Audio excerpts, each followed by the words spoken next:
मोतीबिंदू शस्त्रक्रियेनंतर डोळ्याच्या आत जी आपण लेन्स बसवतो त्याच्यात वेगवेगळे प्रकार असतात. ह्या सगळ्या टाईप्सचं नक्की डिझाईन काय असतं, त्यांचं फंक्शन काय असतं, हे एवढे वेगवेगळे प्रकार नक्की काय असतात हे आता मी तुम्हाला समजवणार आहे. सो आपण डोळ्याच्या आतली नैसर्गिक पांढरी होणारी लेन्स कॅटरॅक्ट सर्जरीमध्ये काढतोय, पण तिथे आपल्याला नवीन लेन्स बसवावी लागते.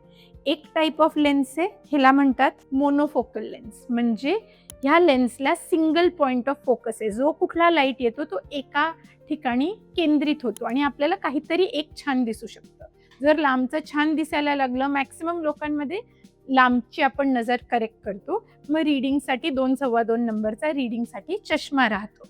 सो मोनोफोकल लेन्समध्ये तुम्हाला लांबचं क्लिअर दिसतं, पण रीडिंगसाठी विदाऊट चष्मा आपल्याला दिसत नाही. पेपर वाचताना, फोन बघण्यासाठी आपल्याला रीडिंगसाठी चष्मा लागतो. दुसऱ्या प्रकारची लेन्स आहे, त्याला म्हणतात ट्रायफोकल लेन्स. ह्या लेन्सवर वेगवेगळ्या प्रकारच्या रिंग्ज असतात, ज्यांनी की काही लाईट डिस्टन्सला फोकस होतो, काही इंटरमिजिएट, काही नियर.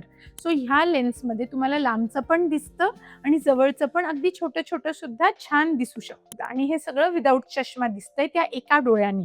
ह्या दोघींच्या मध्ये एक लेन्स आहे ज्याला म्हणतात आता extended depth of focus lens किंवा ईड ऑफ लेन्स, हा त्याचा शॉर्ट फॉर्म आहे. या लेन्सवर रिंग्ज नाही आहेत आणि रिंग्ज नसल्यामुळे आपल्याला रात्रीच्या वेळेस त्याच्यामध्ये हेलोज किंवा ग्लेअर, असा रात्रीच्या स्ट्रीट लाईट किंवा हेडलाईटच्या भोवती रिंगा दिसत नाही.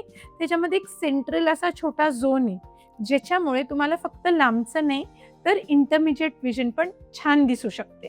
म्हणजे लांबचं आणि डेस्कटॉप छान दिसू शकतो, पण अगदी जवळचं फोन किंवा पेपर वाचायला छोटा +1 किंवा 1.25 नंबरचा चष्मा लागू शकतो. ह्याचा ॲडव्हान्टेज आहे की आपल्याला रिंग्ज नाही दिसत आहेत, पण मोनोफोकल पेक्षा बेटर इंटरमिजिएट विजन महत्त्वाची असते. कारण मोस्ट ऑफ जर कोणी हाऊसवाईफ असेल, घरचं सगळं काम आपलं इंटरमिजिएट डिस्टन्सचं असतं किंवा आपल्याला स्वयंपाक करायचा आहे, पूजा करायची आहे, गाडी चालवताना डॅशबोर्ड आहे, डेस्कटॉप आहे, हे सगळं आपल्याला ईड ऑफ लेन्सनी विदाऊट चष्मा दिसू शकतं.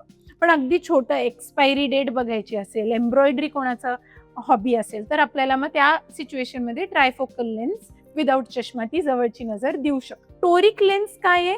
टोरिक लेन्स एक एंटायरली सेपरेट कॅटेगरी आहे, ज्यांना सिलेंड्रिकल नंबर मोठा असतो.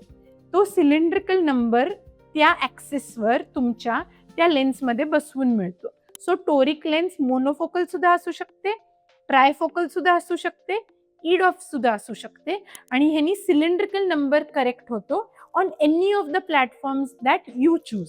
कुठली लेन्स या सर्वांमध्ये बेस्ट आहे असं एक उत्तर नाहीये, कारण जी तुमची लाईफस्टाईल आहे, जो तुमच्या डोळ्याचा आधीचा नंबर आहे आणि ज्या तुमच्या अपेक्षा आहेत सर्जरीकडून, त्या इंडिव्हिज्युअली आपल्याला सॅटिस्फाय करायला लागतात. सो जे उत्तर एकाला बरोबर असेल, दुसऱ्याला ते उत्तर सेम अप्लाय होईल असं नाही. त्याला एंटायरली दुसरी कुठली लेन्स त्यांच्यासाठी सुटेबल असेल. सो हे फक्त तुमच्या डोळ्याचे डॉक्टरच तुमच्याशी डिस्कस करून ठरवू शकतात की तुम्हाला कुठली योग्य आहे.